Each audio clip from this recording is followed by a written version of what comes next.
गौतम बुद्ध की कहानियों में से एक जो भविष्य की चिंता को लेकर एक महत्वपूर्ण सीख देती है वह इस प्रकार है। कहानी। एक बार गौतम बुद्ध अपने शिष्यों के साथ चल रहे थे। एक शिष्य ने उनसे पूछा, भूतकाल और भविष्य की चिंता करना कैसा होता है? बुद्ध ने उसे एक उदाहरण दिया।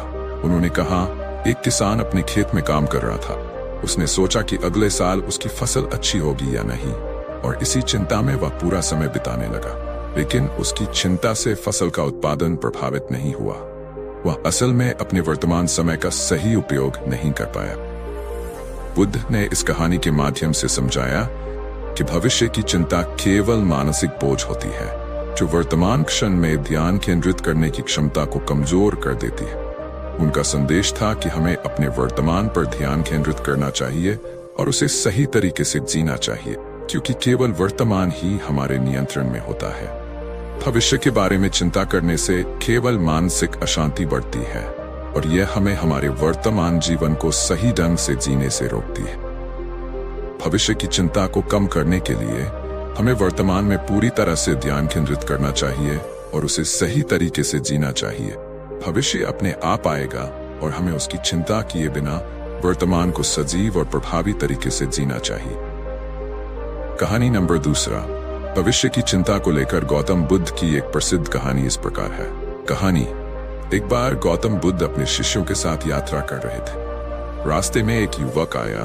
बुद्ध से पूछा, भविष्य की चिंता कैसे दूर करें? बुद्ध ने उसे एक सरल लेकिन प्रभावशाली उत्तर दिया। बुद्ध ने कहा, एक किसान का उदाहरण लो। वह अपने खेत में बीज बोता है और फसल की उम्मीद करता है। यदि वह हर दिन चिंता करने लगे कि फसल कैसी होगी, तो क्या वह उसकी फसल को बेहतर बना पाएगा? युवक ने कहा, नहीं। बुद्ध ने जवाब दिया, ठीक वैसे ही जब आप भविष्य के बारे में चिंता करते हैं तो आप वर्तमान को सही तरीके से जीने का अवसर गंवा देते हैं। चिंता करने से आपकी स्थिति बदलती नहीं है, लेकिन आप अपने वर्तमान क्षण को अनदेखा कर देते। सिख बुद्ध ने इस कहानी के माध्यम से यह सिखाया कि भविष्य की चिंता केवल मानसिक बोझ होती है। हमें अपने वर्तमान क्षण में ध्यान केंद्रित करना चाहिए और उसका पूरी तरह से आनंद लेना चाहिए। भविष्य अपने आप आएगा और वर्तमान पर ध्यान केंद्रित करने से ही हम अपने जीवन को बेहतर बना सकते। कहानी नंबर 3। भविष्य की चिंता के बारे में गौतम बुद्ध की एक कहानी इस प्रकार है। एक दिन गौतम बुद्ध और उनके शिष्य एक गांव में गए। वहां एक व्यक्ति जो बहुत चिंतित और तनाव में था, बुद्ध के पास आया। उसने कहा, मुझे हमेशा भविष्य की चिंता सताती रहती है। मुझे नहीं पता कि आने वाले दिनों में मेरे साथ क्या होगा। बुद्ध ने उसे एक साधारण उदाहरण के माध्यम से समझाया। उन्होंने कहा, मान लो कि तुम एक नाव पर हो और तुम्हारे पास एक छड़ी है।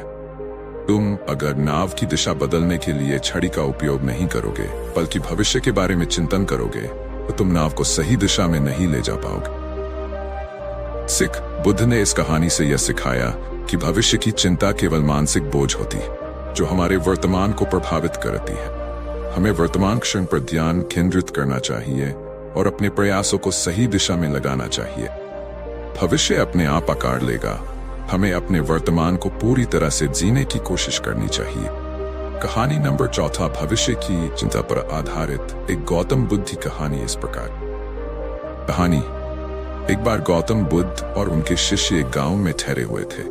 गांव का एक व्यक्ति जो बहुत चिंता में था, बुद्ध के पास आया और पूछा, मुझे भविष्य की बहुत चिंता रहती है। मैं नहीं जानता कि मेरे साथ क्या होगा। मुझे क्या करना चाहिए? बुद्ध ने उसे एक उदाहरण दिया। कल्पना करो, तुम एक नाव पर हो। नाव को सही दिशा में ले जाने के लिए तुम्हें उसे नियंत्रित करना होगा, लेकिन अगर तुम चिंता में लिप्त हो तो तुम नाव को सही दिशा में नहीं ले जा पाओगे। तुम्हें अपनी नाव को सही दिशा में ले जाने के लिए ध्यान केंद्रित करना होगा। बुद्ध ने बताया कि भविष्य की चिंता केवल एक मानसिक बोझ है, जो हमें वर्तमान क्षण में पूरी तरह से जीने से रोकती है। उन्होंने समझाया कि हमें अपने वर्तमान क्षण पर ध्यान केंद्रित करना चाहिए और अपनी पूरी ऊर्जा को वर्तमान में लगाना चाहिए। भविष्य अपने आप आएगा और उसकी चिंता करने से केवल मानसिक तनाव बढ़ता है। इस कहानी से यह सीखने को मिलता है कि हमें भविष्य के बारे में अधिक चिंतित नहीं होना चाहिए। वर्तमान में पूरी तरह से जीने और अपने कार्यों पर ध्यान केंद्रित करने से हम भविष्य को बेहतर बना सकते हैं।